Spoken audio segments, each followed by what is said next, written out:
Hey everyone, so here is all about poetic devices of road not taken. As you know, road not taken has been already explained by me in my previous videos.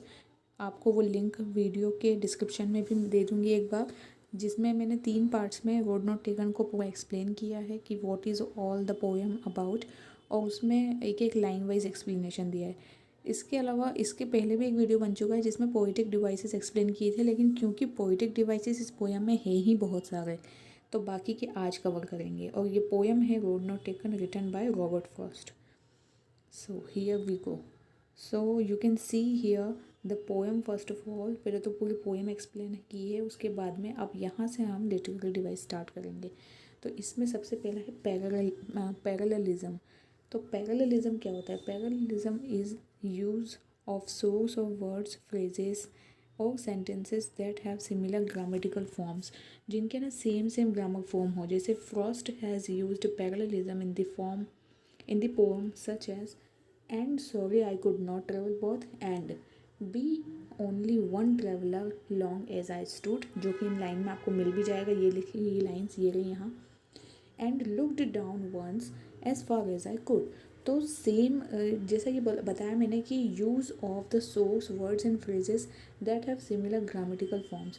Same grammar form मतलब किस तरह से आपको सब में दिखाई दे रहा होगा। जैसे यहाँ पे एंड का इस तरह से यूज़ कर रहा है, ओके, और सभी में लास्ट में स्टूड कुड इस तरह से यूज़ कर रहा है, तो that is parallelism. Next is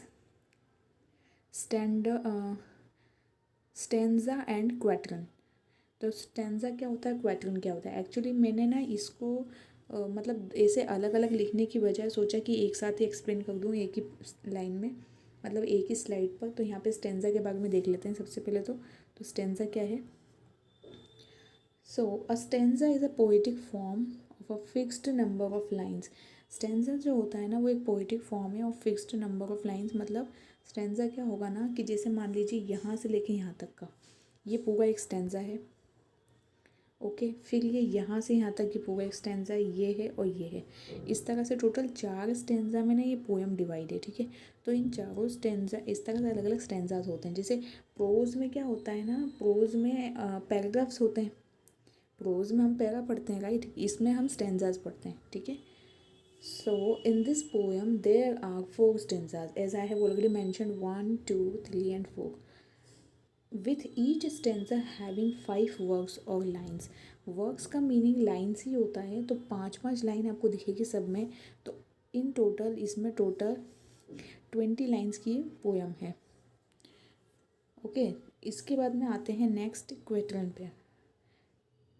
पे सॉरी। क्विंटन क्या है? A quintain is a 5 line stanza borrowed from medieval French poetry. Actually जो क्विंटन था ना, ये ना मिडेवल फ्रेंच पोइट्री से लिया हुआ एक टर्म है, जो कि literary device as a literary poetic form की तरह यूज़ होता है, ओके। तो क्विंटन क्या है? A quintain is a 5 line stanza borrowed from medieval French poetry. Here each stanza is quintain such as first one और द सेकेंड वन। तो आपको दिख रहा होगा, मतलब सभी में तो 5 लाइन है, तो जो इसमें भी 5 लाइन होती है वो क्विंटन होता है। तो मतलब पोएम में एक लिटरेरी डिवाइस क्विंटन भी है। फिर आते हैं rhyme scheme, trochee and anapaest पे। अब ये क्या होते हैं? इसको भी मैंने अलग अलग स्लाइड पे लेने की बजाय एक साथ ही एक्सप्लेन करने की कोशिश की। तो पहले तो राइम स्कीम देख लेते हैं। The whole poem follows the ABAAB rhyme scheme. कैसे? देखिए, वुड में लास्ट वुड है, ठीक है, इसको हम ए मानते हैं। फिर ये जो बोथ है इसको बी मानेंगे। अगेन स्टूड, तो वुड, स्टूड और कुड, ये तीनों क्या क्या शो कर गए? ये ए शो कर गए, would, stood and could.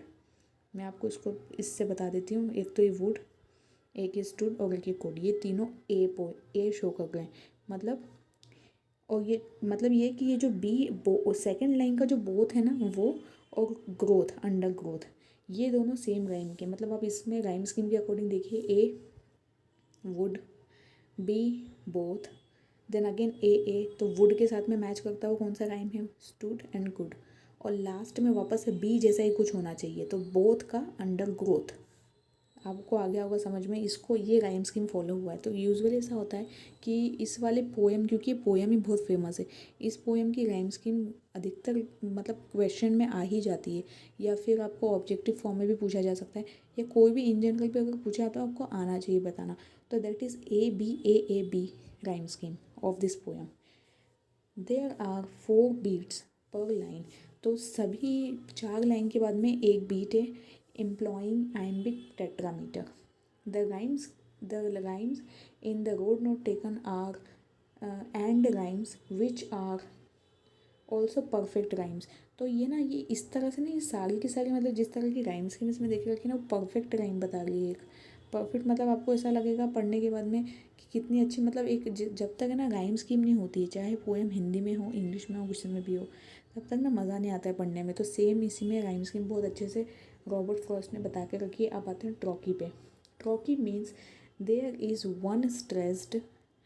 one stressed and one unstressed syllable in a line, such as the road diverged in a yellow wood। तो एक एक तो वो सिलेबल है जो कि स्ट्रेस्ड है। The road diverse in a yellow would में एक स्ट्रेस्ड सिलेबल है, एक अनस्ट्रेस्ड सिलेबल है। अब ये स्ट्रेस्ड अनस्ट्रेस्ड सिलेबल, यहाँ से आइम्बिक पेंटामीटर और टेट्रामीटर, सॉरी, इन सब के ऊपर एक अलग से वीडियो बनाऊंगी मैं, उसमें भी आप अलग से देख सकते हैं, क्योंकि अभी आपको जानने के लिए बस इतना नेसेसरी है कि इसमें कितनी राइम स्कीम्स है। तो दैट इज़ वाई इसमें ट्रॉकी भी है। अब आते हैं एनापेस्ट पे। Anapest means there are 2 short and unstressed syllables followed by one long and one stressed syllable। the above example is also the anapest। तो all in all ये जो ऊपर वाला एग्जाम्पल था, the two roads diverged in a yellow wood, कुछ कुछ ऐसे syllable होते हैं, मतलब कुछ कुछ ऐसे ना वर्ड्स होते हैं जिस पे हम स्ट्रेस दे के बोलते हैं, किसी किसी पे कम स्ट्रेस देते हैं, बस उन्हीं को स्ट्रेस्ड और अनस्ट्रेस्ड सिलेबल कहते हैं। तो आई होप कि you got the video all about what was it all about. और अब इसके बाद में एक वीडियो में ना मैं आपको डिटेल में व्हाट इज़ दिस, ये stressed unstressed syllable and all, ये भी एक्सप्लेन करने वाली हूँ जल्दी ही। लेकिन उससे पहले कुछ और भी इंपॉर्टेंट चीज़ें बची, उन्हें डिस्कस करेंगे। So let's meet in our next video. Thank you for now and bye to all of you.